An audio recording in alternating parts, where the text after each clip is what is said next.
And as I walk through the valley of death, my voice echoes out through the night. Lord, Lord, whatever your reason, don't believe the reason right. Hello YouTube, I'm in the garage in a while, been busy, children, that stuff. But I picked up, actually I'll show you, I'll put it back together here. I picked up, let me just put it on here for now. I picked up this, which was a, if I can get it working here. I'll show you on here. I'm not a machinist, so if I don't know what I'm talking about, I don't know what I'm talking about.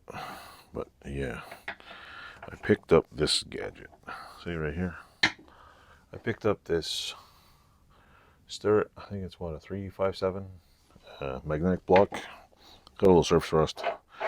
I picked up, oh no, 657, sorry.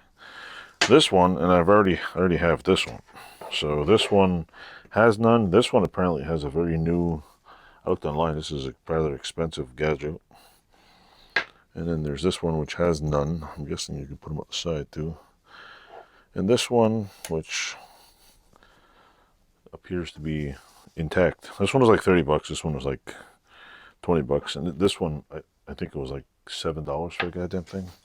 I think I have another one somewhere. I don't know what I did with it. But I keep finding them really cheap. But I noticed like these things. This one's weird. This one, if you push it, see, it doesn't stay. But if you go like this and you push the button, it locks on tight. It like doesn't even move. It goes all the way on the bench here. Like this thing is rock freaking solid. Like these things are insane. Like, and then you look at this other cheap one, which I'll go get.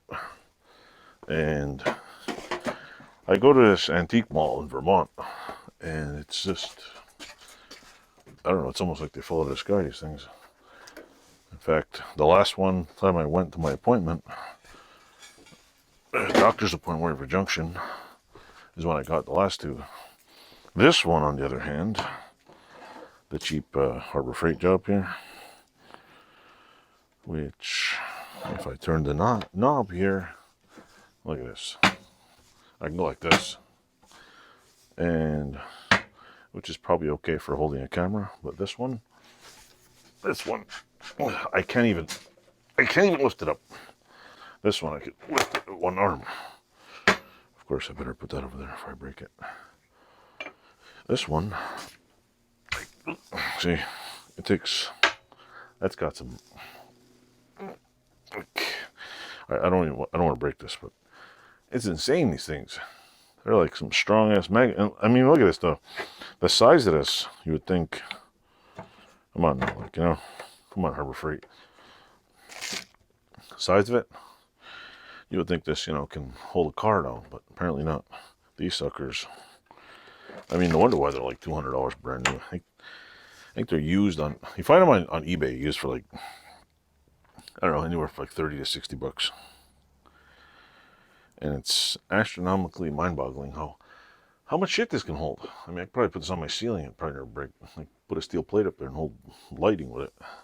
So anyway, I just wanted to show you my collection of Starrett magnetic dial indicators. I guess you could say I got 3 of them now. But what I really needed was a complete one. So this was like 30 bucks for a complete one. I've seen them online for like hundreds of dollars, anywhere from 50 to 100 bucks. And this one, this I know is, I forget what the hell it's for. I bought it because I know it's machinist related, and I have a feeling it's for clamping on. And you clamp it on, let's say, a piece of metal somewhere outside, or whatever, a piece of wood or whatever, and you can use it. So anyway, I'll stop it here. That's my last video. So let me stop this damn thing. There we go.